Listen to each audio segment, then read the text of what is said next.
don't bang no more. Money, sex, murder don't appeal no more.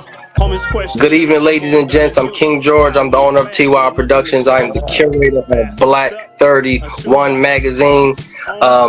This brother right here, man, is my brother in God's army. This is a special brother right here, man. Definitely from the community. Definitely come from the streets of down south. I won't exactly tell y'all where he at. I'm gonna let him tell his story on his own. This brother is a phenomenal artist, lyricist. This brother is an engineer. This brother is a producer, beat maker. This brother right here drove down, listen, drove hours, Oh came down, and yeah, we dropped like 8 to 10 tracks. We had both of our sons in the that studio with us, was so that y'all was a know how vibe. special this interview is about to be. That was a vibe. Absolutely.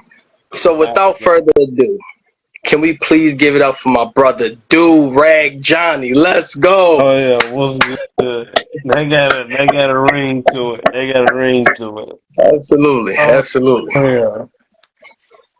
So man, most importantly, we want you to tell the people, man, who is Durag Johnnie? Durag Johnnie. Durag Johnnie is that voice for the people who never get heard. They never get heard. Um, you know, in today's society, nobody stands up for real. They talk about it, but nobody stands up for it. So real gets pushed to the corner, just like subconscious music gets pushed to the corner. Mm-hmm. So I take it. I take offense to it. So it's like anytime I got a chance to flex, I'm gonna do it. But Yeah, in my journey, every time, okay, I'm gonna go pay for somebody help me do this. God will move something where I got the funds to do it myself, or I got the time to learn myself. Just that drive, because I started realizing a lot of people talk about drive, but they don't really have drive. yeah, You know, if you wait till a deadline to do something, you don't have no drive. I'd rather start sooner to get the assignment. Let's get started. That way, I can use that in time, and we got to fix anything or some paperwork is up. You know, all the formalities and stuff. Um, yeah. I think the most exciting thing going on, they got their Vamper app. I linked up with a dude from Uganda today. Um, Sent me the track, listen, whatever you want to hop on. I'm like, yeah, that's what's up. So, Mm-hmm. you already know I like to stay busy going. Yeah, yeah, yeah. Absolutely, absolutely. That's heavy, eh? So when it comes to the writing format, writing, and it comes to music, what type of mind state do you be in each and every day to create so much material at one time? Um, I create out of the emotions I feel in chaos. I remember on the last dance, there was something about, oh, just tell him something to make him mad. Watch what he do. So, I remember probably about 6 years ago, uh, in a city in North Florida, sitting in the studio, dude. Everybody's enjoying the beats. Everybody used to hop on the live and watch. There was one guy that was always upset, and he was like, "But he don't do no trap beats." So I'm kind of like, okay. So what I took was music production to try to reach everybody because I knew it's like I tell a lot of people, rap wasn't my first option. Producing always was producing and DJing. That's all I want to do because I can still go to Walmart. An artist or a rapper is not going to Walmart. Yo got dang CDs in there. You're not checking out on aisle three. So Yeah, I always wanted the behind the scenes thing, like, give me a little, just give me enough paper to satisfy the whole family, get everybody cool. I want to stay out of the way. uh-huh. But, It's not the way it happened.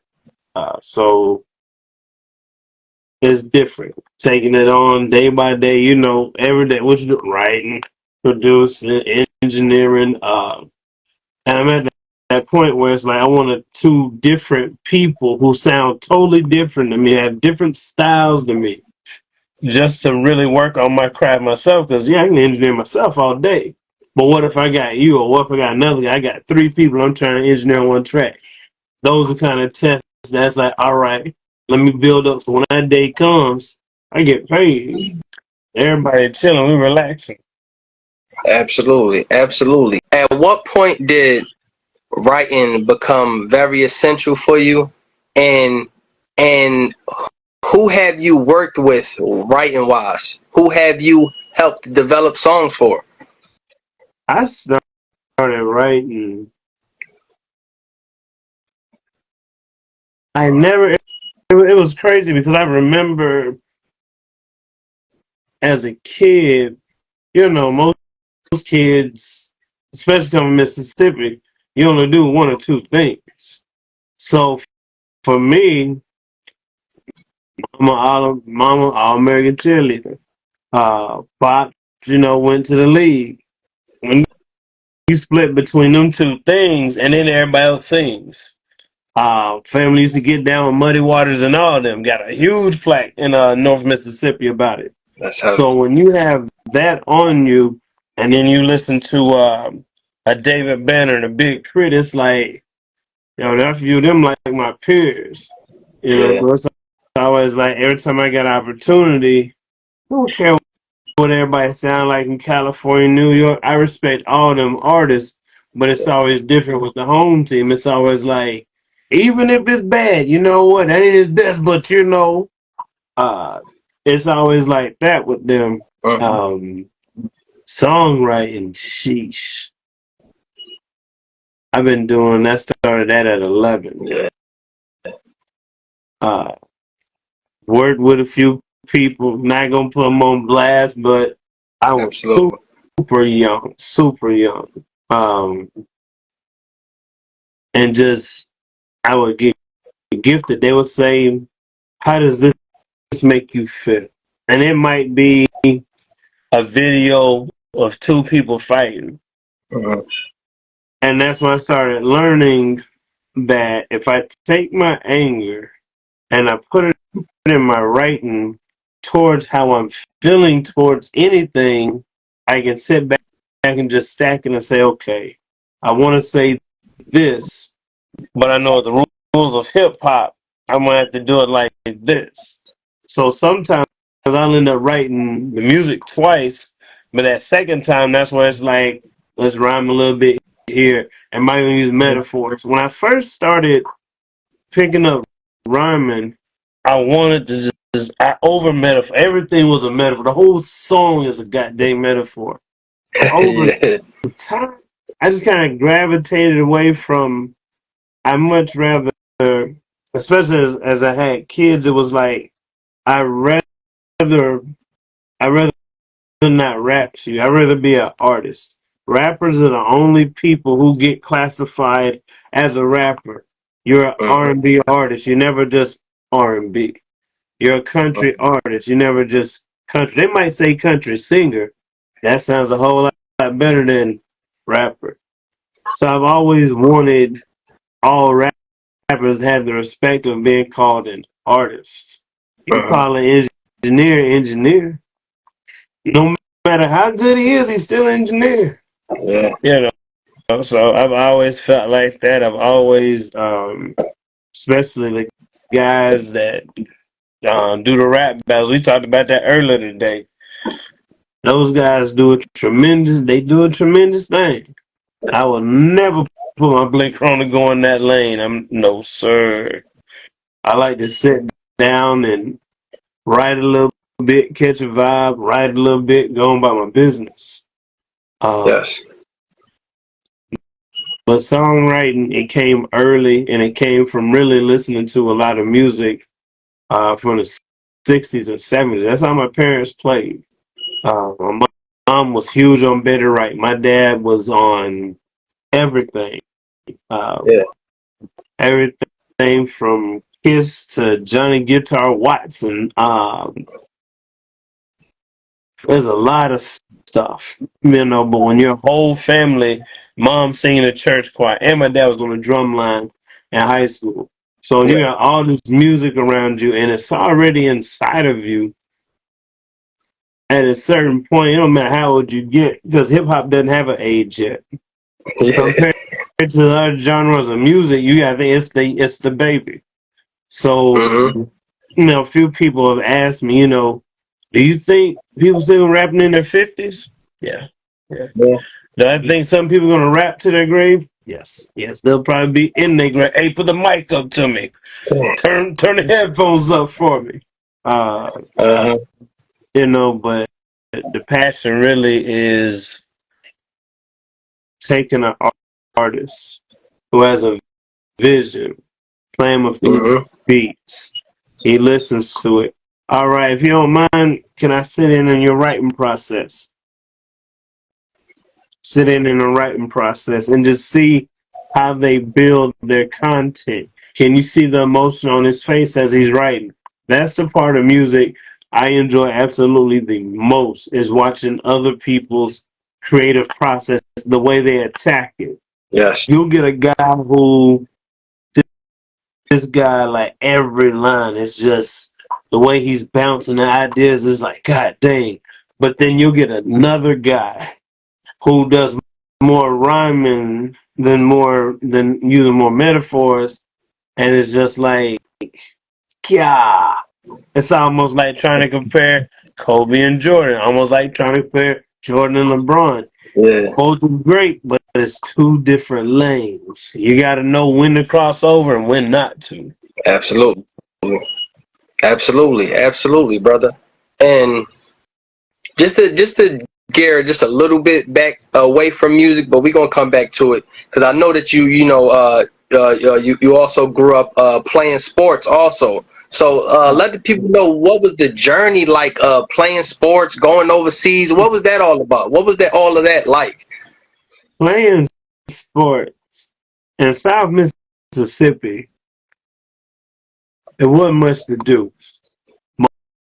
Most people, there might be one or two footballs, but then we ain't got no air pump.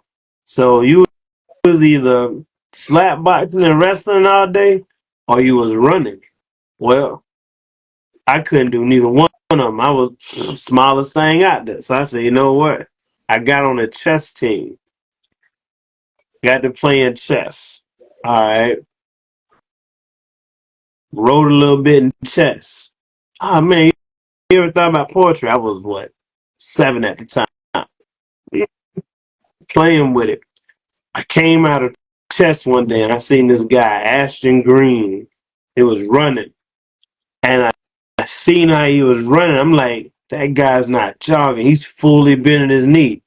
I said, all right. Next day at school, I'm gonna try it. So they in the back. I come around there, and like they always call me Mosquito because I was so skinny. Like, oh, Mosquito can't run. He got blew out yesterday. I said, I ain't gonna get blew out today. Went and I lost the first time, lost the second time. I said, I gotta remember I ran. I tried to emulate the way he run, and I won. So after 2 weeks of that, I said, you know what? I want some chocolate milk. So what I started doing was I race a dude for a chocolate milk. Now I'm small. I know they're gonna jump on me as soon as we leave. I'm gonna take Yeah. the first sale. That second time I went and got one of the fat kids like, yo, check me out. Let me give you these 3 chocolate milks. I'm gonna get a Lunchable from one of the rich kids. Let you hold on to the Lunchable. You just make sure hold the milks for me. And I got off like that, shoot, all the way till 6th grade. That's when I went to play football. I was terrified. I sucked. My dad was cutting jokes. You ain't got no grass stains except on your knee, and then you got a nacho stain on your jersey. I'm like, oh man. He was talking loud too. I mean, sitting on these hard bleachers. I didn't really like. I didn't, and it's crazy because my mom even said it one day. It's crazy how much you changed from sports the 6th grade to the 7th grade. When I went to 7th grade, that's when we was in Texas. Yeah. When you see certain stuff coming from pretty much living on corn farm and pretty much like a fishing port. You don't know nothing about no inner city. Yeah. So when you get to the inner city, it's like, oh god dang. And I went to the practice, and they're like, "What do you do?" I was like, "Ride the bench." So they all laughed. Okay, well, got to going. I ended up playing quarterback and receiver, Mm. and mom would come to the game, and like that's what people use. We just like to see them run in the open field because once I got past the linebacker, it was it. It wasn't nothing to put up five in the game. Then Yeah. basketball season came. I didn't start really playing basketball. Literally the day I seen Iverson cross Jordan, I said, I don't want nothing but a hoop. My Yeah. dad that same day went and bought me a hoop. From that day before I was 13. From that day forward, I was never at home. I was at the gym, 1 o'clock in the morning. Oh wow. The gym will call home. Hey, he's about to go ahead and walk home. My dad be like, "We'll be watching for him." But that's where I live. So I tell a lot of athletes, if you have understand what colleges look for, first of all, colleges Yes. ain't looking to see if you scored 130 points. Are you athletic enough to come compete at this level? If you are athletic enough to compete at this level, come on in. Now, depending on where you position yourself on the team, now we talking about student allowances as what they went ahead and came out. Now they call them NIL. So Yeah. it's like, okay. Um, I didn't get to experience that because I ended up got into a little scuffle, and I ended up going into the Navy. But played ball over there, had a phenomenal time. You come out of high school. I graduated in '01, so Yeah. I'm literally coming out when basketball was like trash talking, elbows. I mean, dudes backing you down. They'll sometimes they got this thing where they'll back you down on that shimmy. You'll see Mm-hmm. his head come like this and turn. He's headbutting you with the hard part of his head hitting you in the soft part. Oh, you Dang. not trying to turn with him. You're gonna let him have it every time. And Yeah. your pride's like, don't put your head down. uh, and it was great, and it was so interesting with the basketball because I never knew that basketball would eventually take me back to football. Mm-hmm. So it was 2000, 2000 into 2004. Had my worst season. I was pretty much I was determined not to pass the ball. Wasn't gonna do it. When it Yeah. came in at 19. The closest person was 32. Wasn't nobody hanging out with me. So yeah, it was just me and security in the gym every night. So when I went to when it was game time, it really was like no. While y'all was out hanging out and everything, forgot all about me. I went in and came in the gym. Yeah. So there was a lot of scuffles. My first 2 years, especially that second season, because everybody was kind of burnt out. They were like, this guy just running 40 minutes a game. They good for 15, but we run 20. So it put a lot of pressure on me. So Yes. one of the trainers was like, check it out. I heard about you and playing football. I said, oh yeah, Yeah. I'm going to Canada. I think if you put on the weight at the time, I was just really getting in the gym. I went from my first year playing, I was like 147, 6 foot. Yeah. Uh, at the time he was talking about the football, I went ahead and bulked up to 180. I was tired of getting beat up too, because 6'3", 220, come with that elbow every night. I'm like, yo, I just see stars. The elbow to the ribs, I can't even breathe. Yeah. Uh, but I took all of those beatings. So when it came to football, by the time I got out, time to go up there, I was went from now about two and a half year time span. I went from 180 to 45. What I did was worked out ridiculously and took beef carnivore mass gainers. It's sponsored by a bodybuilder named Kai Green. Yes. I took that, man. By the time I had that third bottle, I was like, yo, I gotta put this down. And people wasn't even looking at it. I go in places and they just, and I'm like, 21:30. what's everybody tripping for? Get up there, and at this time, I'm not weighing myself because I got somebody just, he gave me his notebook, follow this, bam, it's a Mm-hmm. running back workout. Boom. I get there, they're like, all right, he's 6 foot. They're like, well, worried about him because he's 20 pounds overweight. And I'm like, I'm overweight? I'm like, okay. They wanted me to be 225. I'm 245. I said, you know what? Pay for a hotel for a week. I'll come back 235. I'll outrun everybody. He said, cool. Came down, ran the 40, got a 3.5. Dude was Yeah. like, you gonna do better than that. I said, just, I'm warming up. It's cold up here because they do all their stuff in the wintertime. When the NFL season starting, Canada's Yeah. kind of like, that's when they off season OTAs and all that really start kicking up, figuring out Okay. who's playing, what's going on, whose contract is what. So go in there, do my little thing, ended up running a 4.29. Boom. Dude said, you ain't even gotta do, bitch. You ain't gotta do nothing else. You here. I want to do bench anyway, just to flex. Cause I that whole last year that I was in the Navy on the low, that's what I was practicing for. I was going to the gym, putting 225 on there. I had a guy that was spotting me until I got the 225 by myself. Okay. And I just, like, I really went hard at it. Um, Bench, squat, and deadlift. That's really what I hit. So when I got up there, man, I put up 35 reps. They were like, that beat some of the linemen. They were like, oh man. Then my vertical leap, that thing was like 42. So they're like, this guy's a freak. He's 6 foot. And then of course they hit you with the, but can he translate to the field? I get out there. Ended up making team second string running back. Fourth game of the preseason, mainstream running back tears his Achilles. Oh man, it's my turn. They were like, "Are you nervous?" I said, "No, I'm not nervous at all."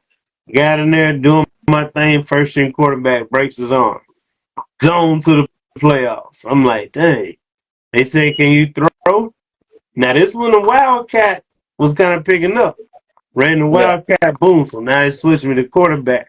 Ran that for to about second round of the playoffs. And then that's when the other quarterback came back. And that moment, that was the first time in life I got played to my face and didn't even know it. Okay. So I had no idea the game checks are over when the season's over. Yeah. When they did throwing them numbers, you ain't thinking nothing about that. Mm. Especially with that, when you got the inside track. Yeah, yeah, whatever, you signing. Yeah. Season's over. Mm.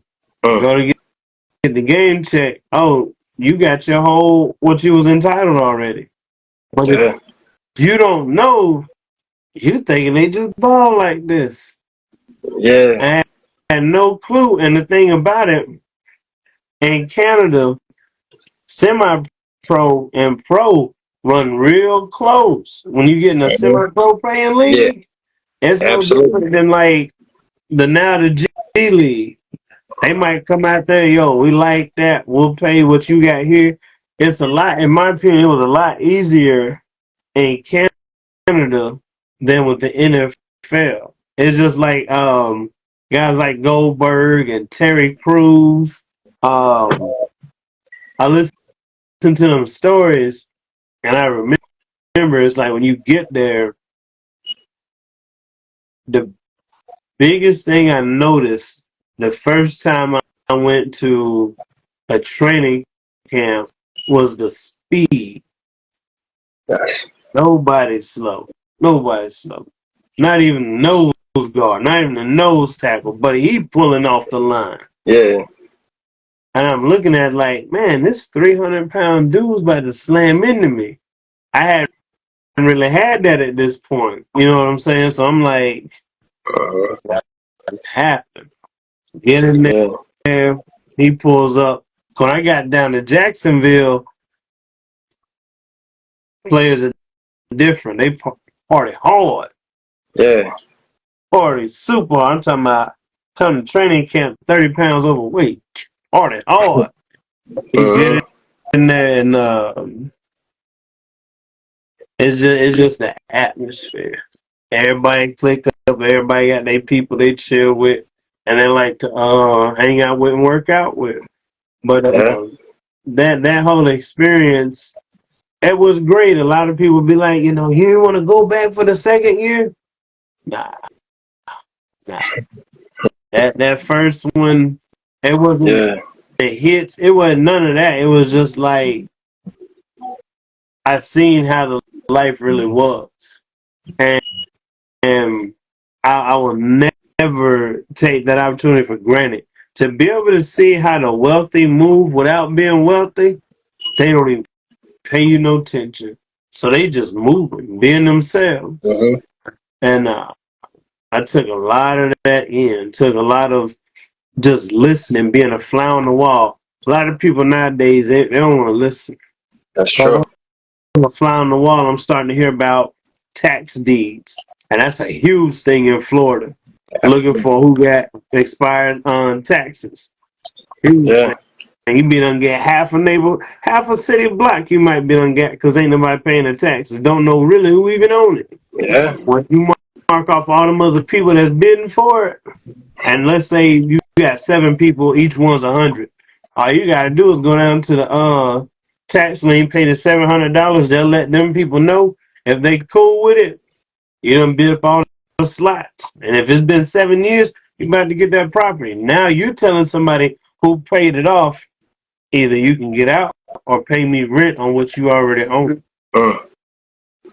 Mm. So when I seen that, and now I see the gentrification going on.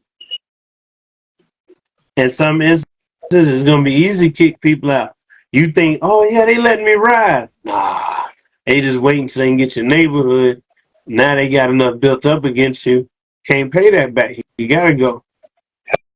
Absolutely, absolutely. And how is gentrification tying into the inner city gun violence? So how is that going hand in hand? You see how that's like it seems like it parallels and goes side by side. You got the gentrification that coming, then you got gun violence that's hitting the communities heavy. How do that run hand in hand? You got you got two parallel forces, just like with Chicago. How they're talking about high school. At the high school, you gotta go to college, trade school, or you going to the military. Yes. But I think with today's leaders, y'all aren't low enough in the food chain to be able to see how, as they say, these YNs move. You as soon as you apply pressure, they start shooting. They not asking no question. They gonna give you all the resistance, and they coming with all the smoke. And if you're not prepared for it, I just don't feel that that's gonna work. It's a great idea, but you got some of them guys gonna be like, okay, I'm just gonna go to high school till I'm a junior because you're not gonna give me my diploma anyway because I can't afford to get into this type of school. When I'm hearing that, I'm like, okay, I hear that, but what do I see? The rich are getting richer because if I can't afford to get to that platform to push me because I can't get an athletic scholarship. At that point, I think the athletic scholarships are going to be even harder to get because if we just pay this money for him here, I need him to go to the league so I can get some kickback because we got him there. Uh-huh.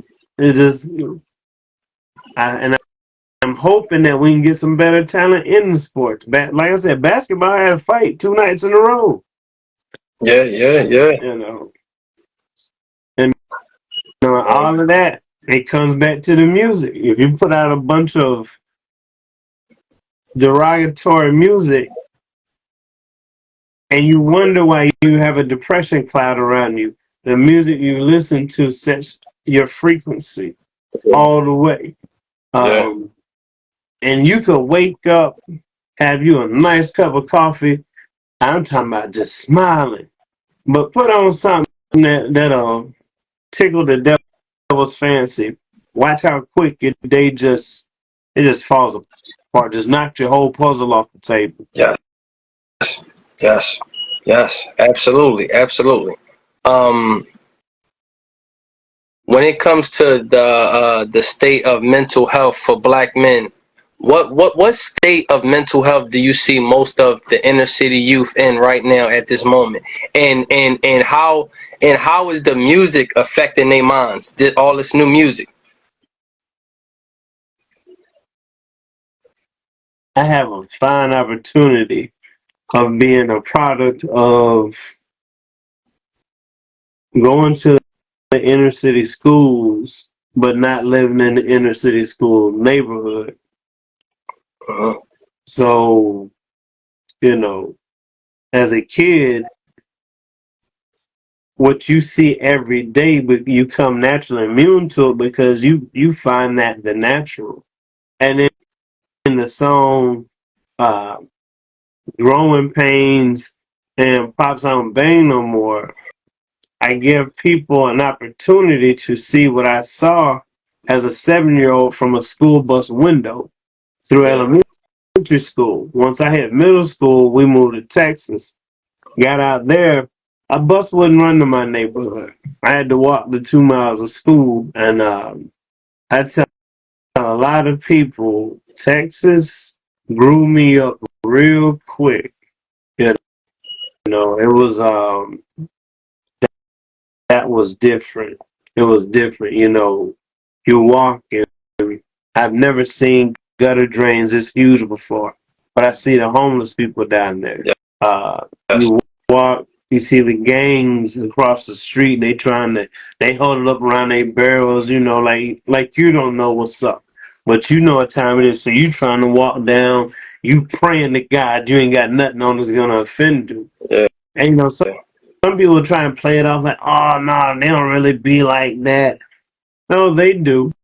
You just hadn't encountered it personally. yes, A lot of people are truly blind to what's really going on in their own community because they got so much going on. As a culture, we've been so suppressed that we're almost forced to a crab in a bucket because if I stop trying to succeed to reach to get my brother, I'm going to cause both of us to fall. yeah, So the first thing we have to figure out is how can we as a culture step to the side. You're never gonna go uphill if you don't get away from the mudslide. Step to the side. And once you step to the side, you got two hands. Take as many people with you. Now, if they let go, that's on them. But you did your due diligence trying to push who's around you. Because if me and you in the same room and we cool, if I got 250,000 and you got 1 billion, you're not the same. We ain't even how good of friends could we be with that much gap in finances between each other? And it's like I try to tell the young dudes, I understand if you got $20 and you got 20 homeboys, everybody about to eat. Everybody's not eating if you got 20 homeboys on $20. Sometimes you gotta make it to where it makes sense, where you can actually give back, where you're not asking them for change 2 days later. I exactly. understand the loyalty and the respect, and those are my brothers. I get it. I get it. I've been there. I know how it goes. You supposed to, no matter what, if I got a penny, we're gonna split Abraham Lincoln in half and Uh-huh. run. I understand that. But when a lot of that stuff was being implemented, the world was different now. When Uh-huh. I graduated high school, you could go work at Wendy's, McDonald's, Taco Bell, any fast food restaurant, have a brand new car and apartment and still got money to hang out. You go get a car nowadays, you looking for 2 roommates. And it's Yeah. like you keep jacking this cost of living up, but then the inflation, everybody's not blessed to be able to navigate around that. You know what I'm saying? Some people, if you're a veteran getting disability, you winning because you whatever inflation do, you already know you about to match that. So while Yes. we're still gonna be like, yeah, let's go 10%. It's killing somebody who's not a veteran, and that's where it's like a lot of stuff I look at, and it's like, man, how can we even the healthcare up a little bit? Because anytime you're talking about cutting government spending, first place they want to hit is the VA, and it's just like there's a lot of us out here that we That's need that. We have to have that, and you know, a lot can happen and change in your body over time. Uh, you just gotta stay focused and with yourself. You know, I listened to um, Derrick Henry. Unfortunately, sir, I do not agree with that man cutting his hair. He should have just left the dreads in. We wouldn't know the condition of your scalp. hmm Uh, um, God dang, where was I going with that? Dang, I hate that when you be going something and you lose it. But It's all good. yeah, Derrick Henry, great guy. And then congratulations, Saquon Barkley hitting 2,000. Uh, Absolutely. Yeah, Saquon Barkley. Yeah, yeah. I Shout out was to I Saquon. was so happy when he left New York because I knew it was going to happen. New Yeah. York played Yeah. my man like a car with on 3 good wheels. That wasn't right. Give him the Yeah. full thing, man. Yeah. Yeah. Yeah. Uh, New York did a couple players. Like like New York, man, they did a couple players. Like I'm not gonna say they did them wrong, but a couple players like left the organization that I used to love, like Victor Cruz. What happened to Victor yeah, Cruz? yeah. We didn't Uh, even get a warning on that one. Odell Beckham. I know he's on a different team, but Odell Beckham was Yeah. heavy. Um. Man. Man. Man. Even the greats that they had, Strahan was heavy. But I know Strahan. He got his ring and retired. He was up out of there. Got his ring and Yeah, said, "I'm but about." he ain't been around for a little while already though. Yeah. And, Yeah. Yep. Absolutely. it was it was even. I liked him. I liked him. But New York, them Knicks, man, they gonna be hard to get with this year. Yeah. The Knicks are gonna be all right. Brunson. Brunson. I Yo, like man. Jalen Brunson. I Yeah. like Jalen Brunson. Yeah. Hey, answer me this. Yeah. Now, why is the league in so much of what I like to say? Why are they in trouble right now, looking for the next face of the league? And why have they been trying to replace the face of the league for so long? And why is it such a struggle now? Hmm. The way I view it, when you look at sports that really make money, is Yeah, dominated by the black and brown. yeah, So if I want to slow this flow of money, because if you think about the early 2000s, every team had at least 2 players balling at the gym. If you yeah. go from then to now, even Gilbert Arenas, I don't think no team he was on got more than 50 wins. But goddamn, Gilbert was balling. Gilbert Arenas was what Russell Westbrook is now. Any night he could go out, Agent Zero might throw a 50, just joking with you. Yeah, yeah, But they don't play like that. Like we were saying earlier, nowadays it's all about offense to the point I can't even get in the shooting space. If I can't get in the shooting space, bro, the distance you gotta be, you really gotta like if you really try to you can't really block the shot unless yeah. unless he waits till he jumps all the way up and then tries to hit his form, that's the only way. But if he's actually pulling up while going up, it's hard to give him that shooting space unless you're taller. That's why Wemby killing him because he's tall enough not to be in that shooting space. Um, but basketball, you taking some big L's right now. And I hate to see it, but it's like, y'all put so much into the King that y'all forgot about what are we going to do post King. Because right now, I don't care what you say. There is nobody that can fill them shoes in the league. Yeah. And I know some LeBron fans some people that don't like LeBron. Oh, man, there's plenty of people. Bro, I'm a Jordan, Kobe, Iverson guy through and through. But sometimes you gotta be real. There is nobody that you can show me in the league right now that can play. And I'm not even saying, we're not even talking about skill wise. We'll even make it simple. Who else can play at the level of intensity he's gonna bring you every night? Okay, so our man took off 9 days. That dude just turned 40. He probably was having a little birthday celebration, figuring out, okay, basketball or business. Yeah. When your business brings you more than the ball do, you can't help but to pull a T.I. 71 million. Oh shoot, yeah, I ain't got a bid to get on stage no more. I got 71 million. Yeah. He was under a lot of scrutiny for that too. A lot of people put him under a lot of scrutiny. LeBron James. A lot of people put him under mad scrutiny for taking off a few days. And I'm like, the man is 40. Can he take off?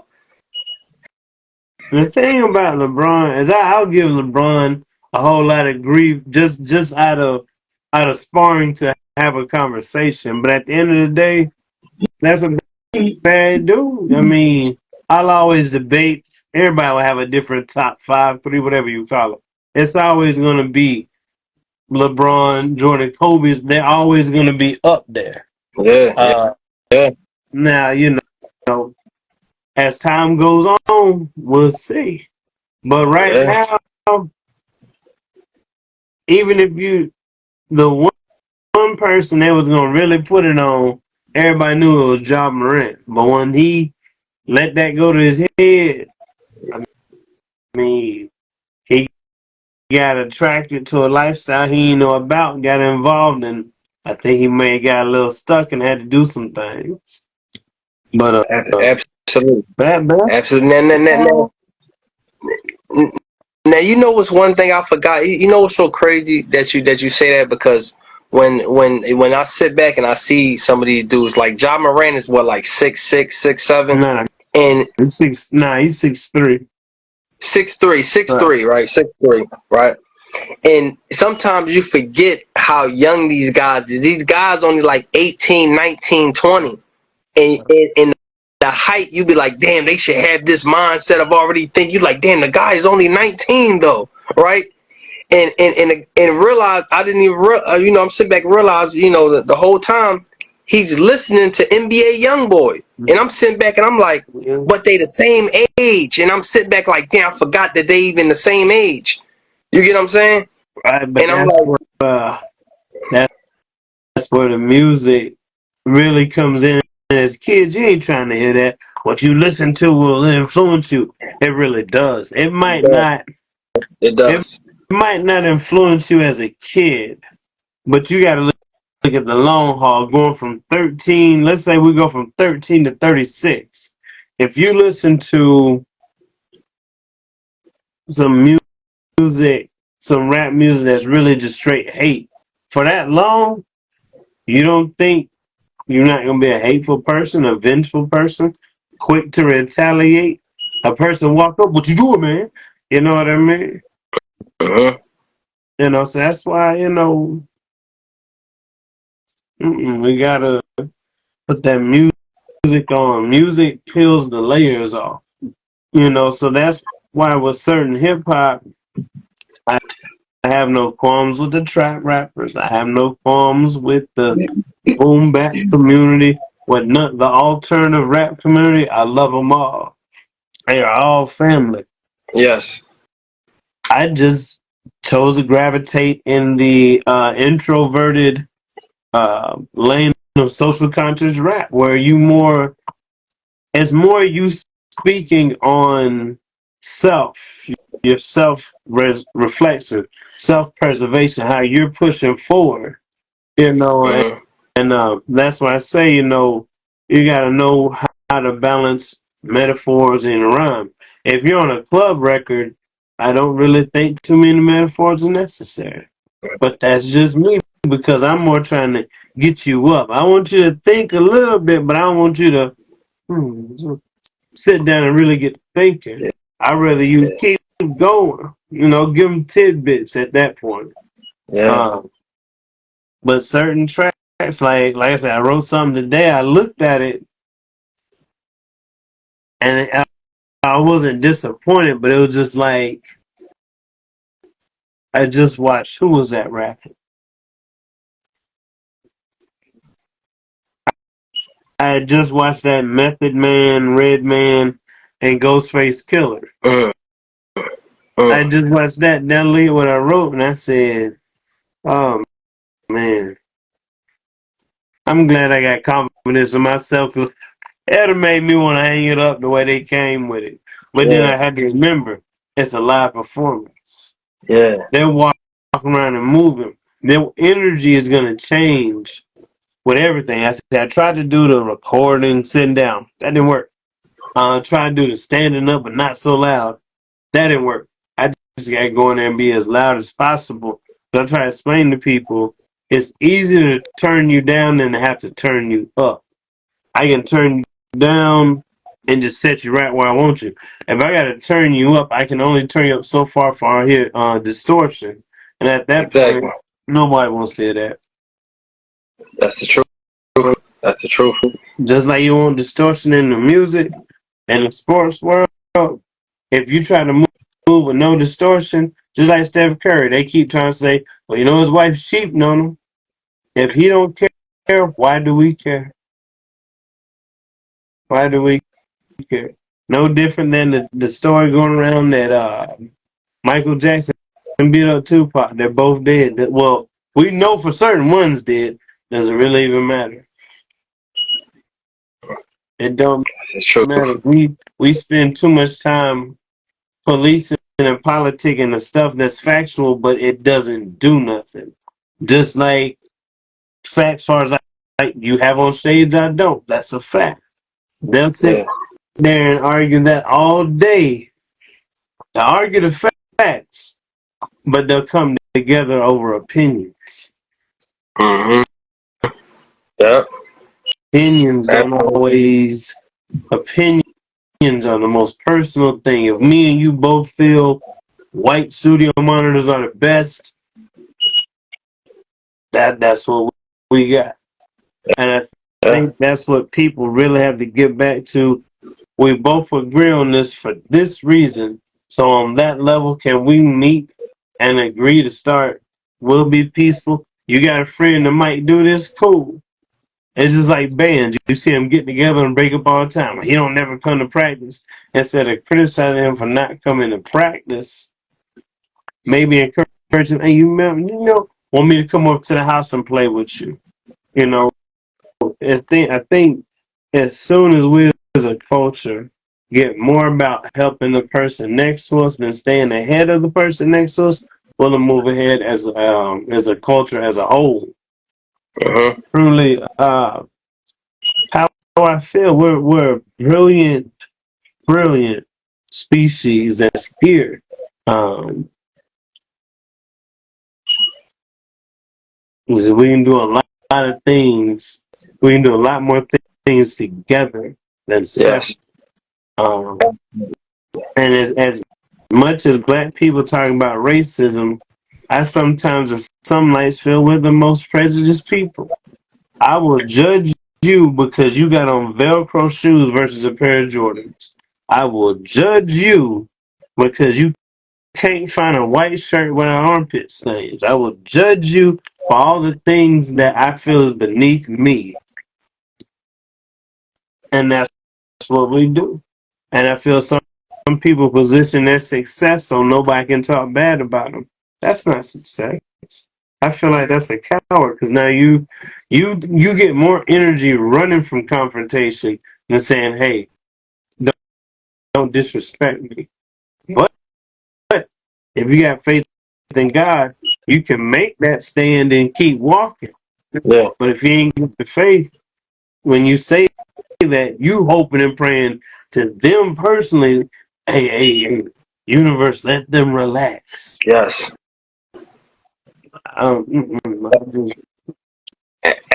Absolutely. I'm hearing so much, just what you're saying, E, and it's real deep. So it's like, how important is it for our people, right, to be grounded in knowing who the overall creator is, to be connected with God?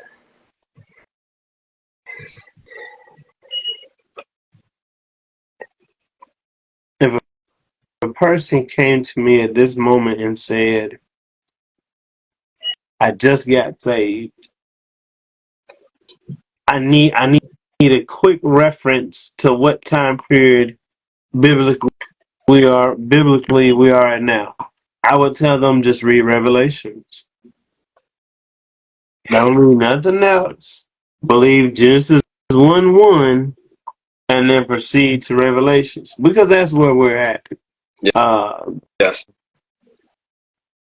and it's like my pops called me today, and I'm looking at him, and I'm starting to realize, oh, in 20 years you'll be 61. We're not going backwards.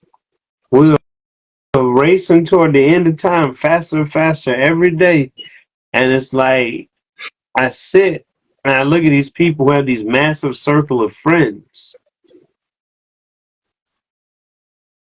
I keep a small circle. Uh-huh. So if one of y'all call me, oh damn the vibe. And a lot of times before I even get the phone call, I can see who's calling and I can already catch the vibe of the conversation before I get on. Okay, he going through something, so let me just sit here and listen and not come on the phone joking. Just take it straight business. Yeah. Cause I've had that with Utop and Amir, and I've known y'all all about the same time. Might be a few months here and there off, but that's just those just my guys. That's who, y'all the ones that anything we move. Uh, Yeah. Absolutely. but if you got a group of 20, are you really gonna be able to check on 20? Hey brother, you need a prayer? Have you been praying? All right, I got you. With 20 guys, that's hard. Especially if you're not a pastor, you're not built for that work. You're trying to be a pastor without the title. Yeah. Yeah.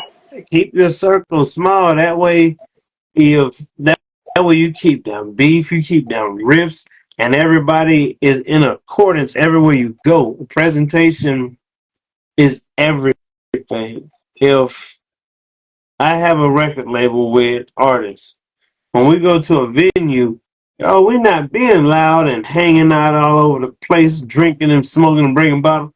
No, we gonna come in there, we gonna get off this bus, we gonna go in here, do what we do, and then we're gonna get stupid when we get back on the bus. Yeah.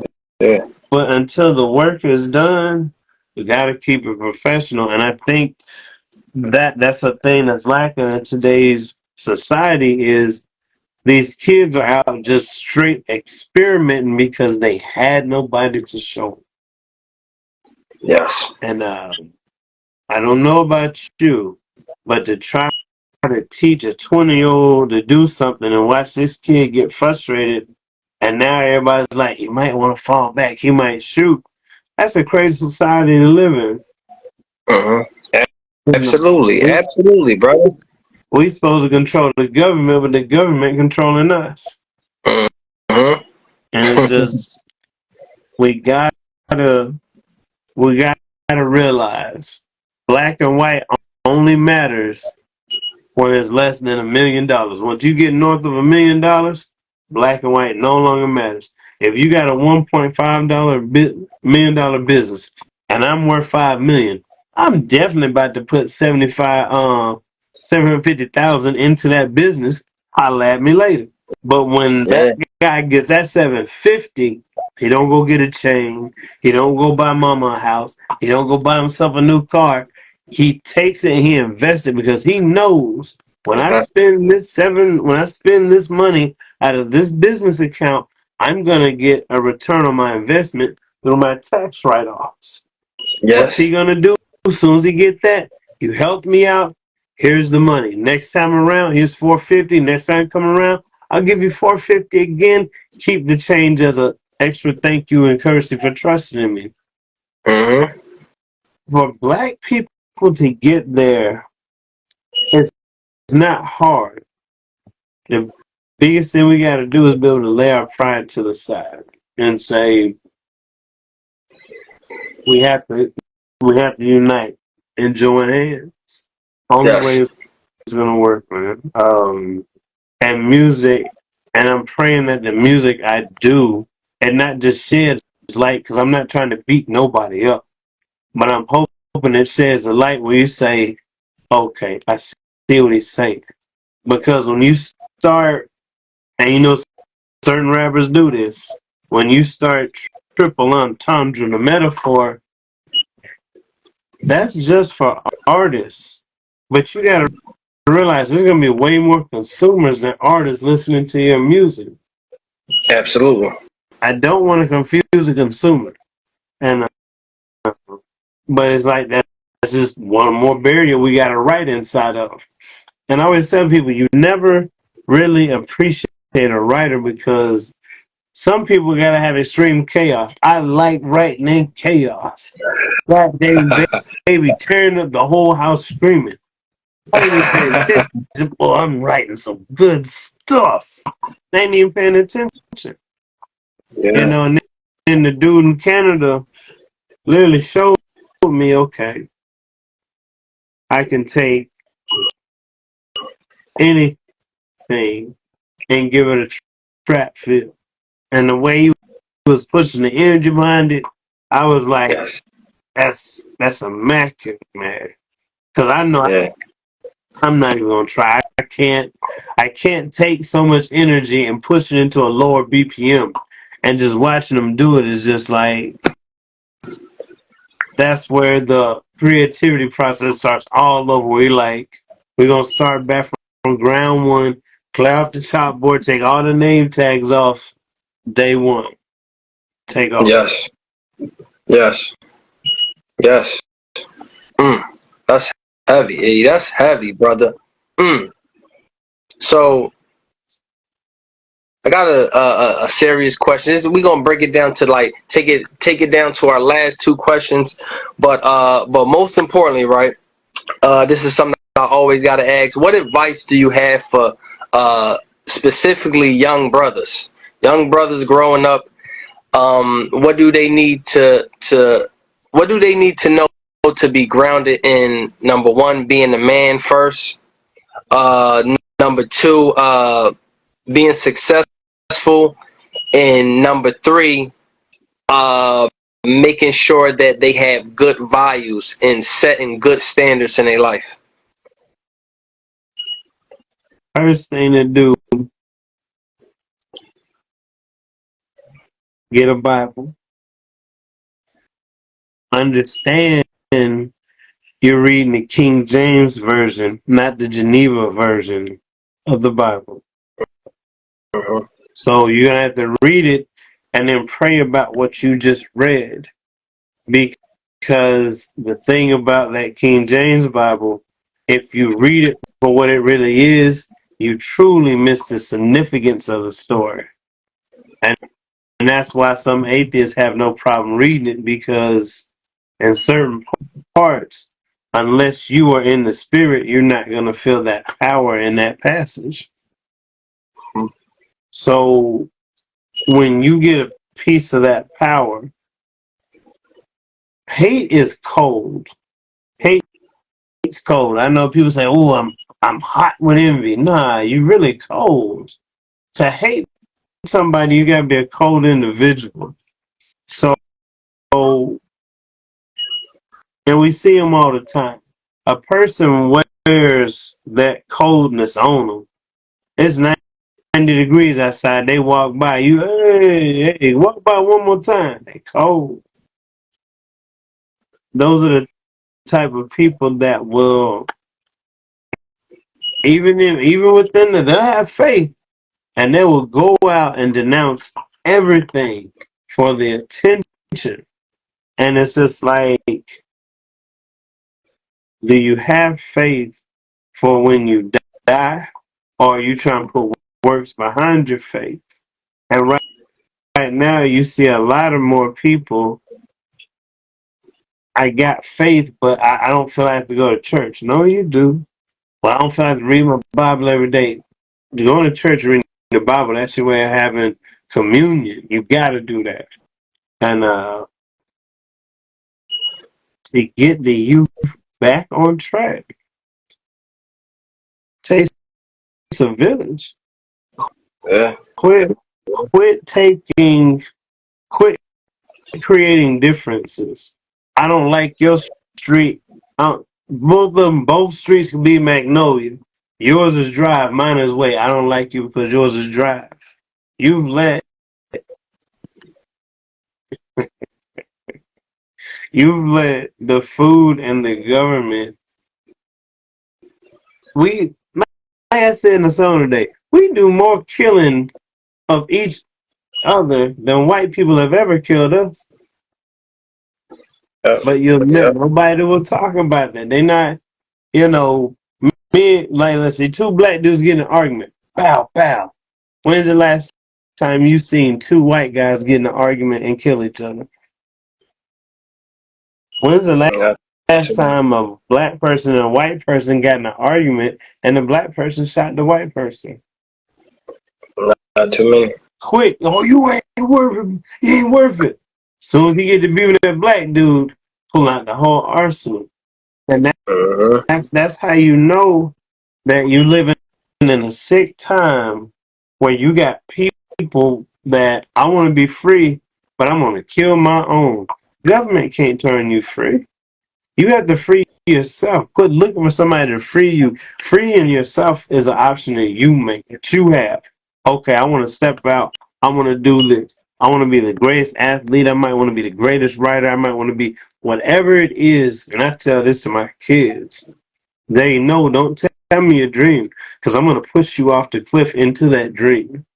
You have Yes. no, I am going to make sure within all of my grasp and power, you will succeed. Yes. Some people say, ah, man, you babying them. No, understand the time. Inflation and stuff is so expensive, you can't just kick kids out the house no more when they graduate. Yep. I need you to Yep. get this job. I'm gonna give you 5 to 7 years. Give me $200 a month. We're gonna put that in a something that can get compound interest, a UIL, where it's not gonna hit me too hard. So when you get to a certain point, we can pull that out and give it to you. So now you got a place. You ain't Yep. got to worry about a car because that should pay out the car. Yeah. Yeah. You. And Yep. it's really about setting ourselves up for success. Quit coaching a high school kid high school drills. Give him college drills so he'll stand out to the college coach and limit That's ourselves. yeah. That's jewels. That's jewels. That's some bomb jewels, man. Give it up for man. Give it up for the man. Durag Johnnie. That's some heavy Oh jewels. man, To give the you people already right know. now.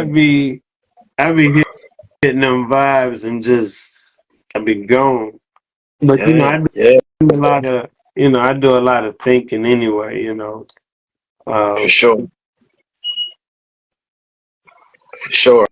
For sure. And folks, this is this is the guy that was a part. This is one of my crew members. He was definitely a part of Black 31 magazine. This is the brother that I have been sharing his story. Pop song Bang No More is actually in the magazine. So if y'all see that story within the magazine, y'all should be checking that out because that's very detrimental and is actually teaching young children, especially these young boys that's out on oh, these streets yeah. right now with all these guns. So uh, uh, uh, last but not least, right?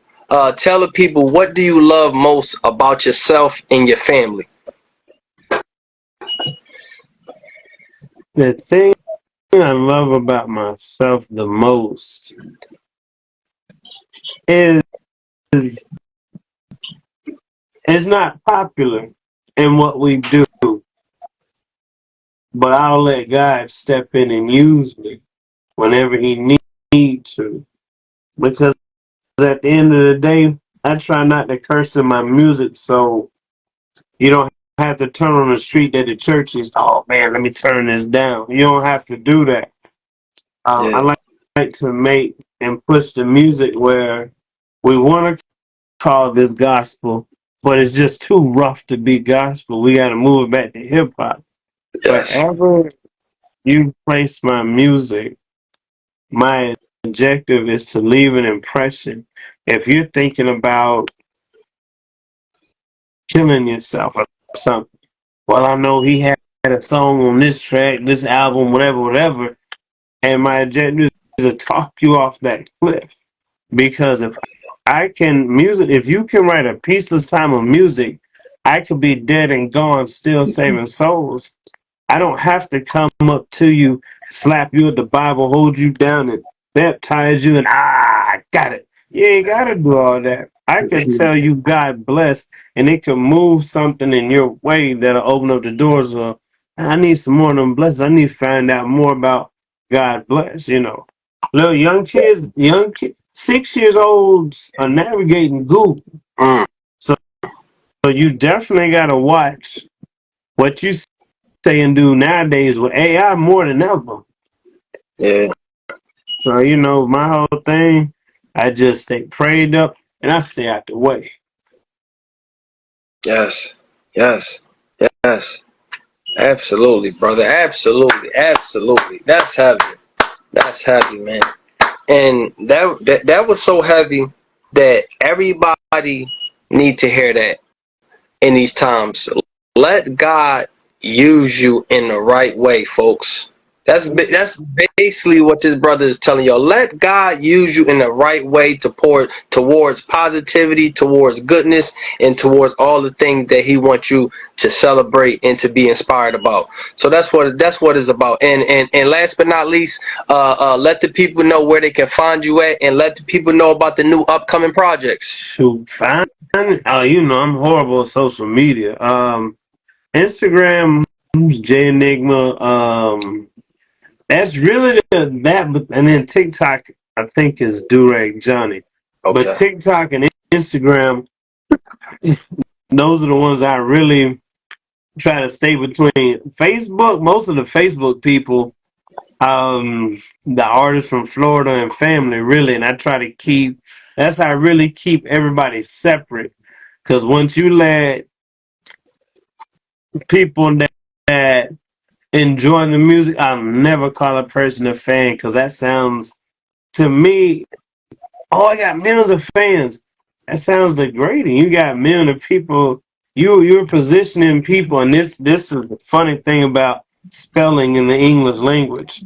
When you have it set up like that, oh, I got all these people.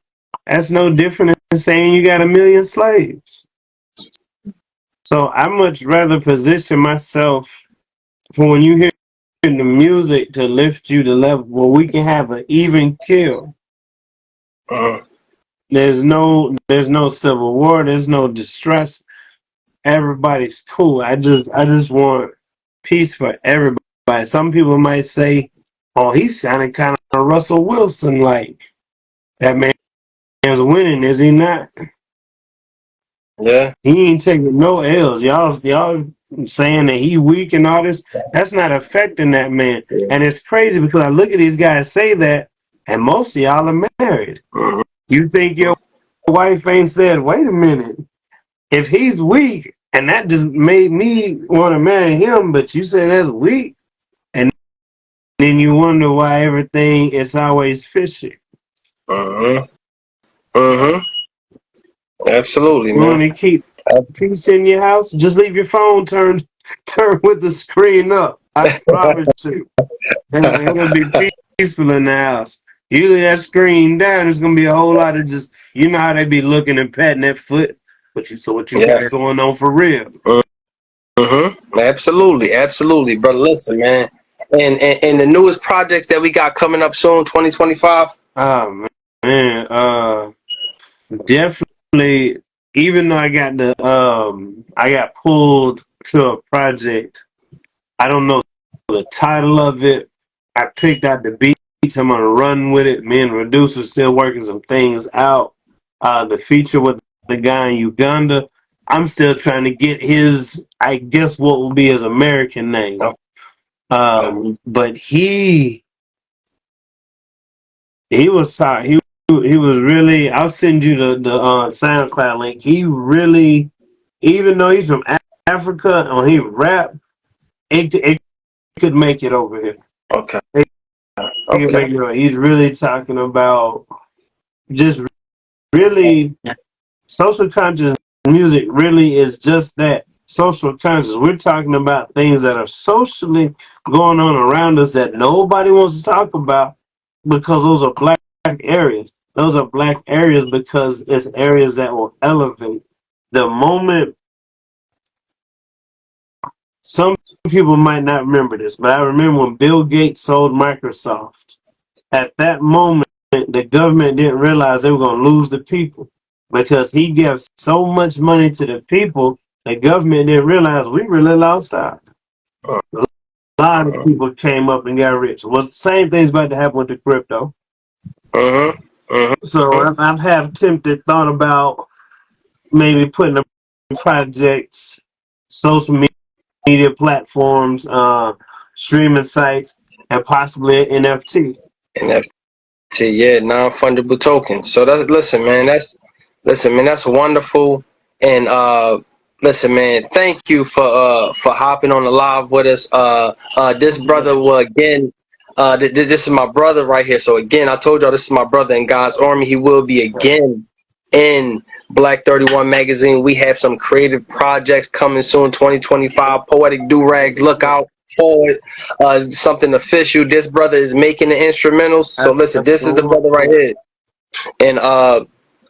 And yo, it been an excellent journey meeting this brother and for us to connect, because I know officially when God bring two brothers together that's on a similar mission to please God, but most importantly get the message across. That's what it's about. So listen, y'all, each and every week, look, I could have your favorite artist. I could have your favorite book author. Listen, I could have your favorite beat maker. Listen, we could have the little girl down the street with the lemonade stand, or it could be you. So, y'all know, tap in. Black 31 magazine. We are the platform of truth, the home of the champions, and the place where we uplift man, woman, and child. Peace and love, y'all. One. Peace. I need the numbers. You're too smart for the hood, too hood for the overstep. Cautious, sing the chorus. I don't bang no more. Money, sex, murder, don't appeal no more.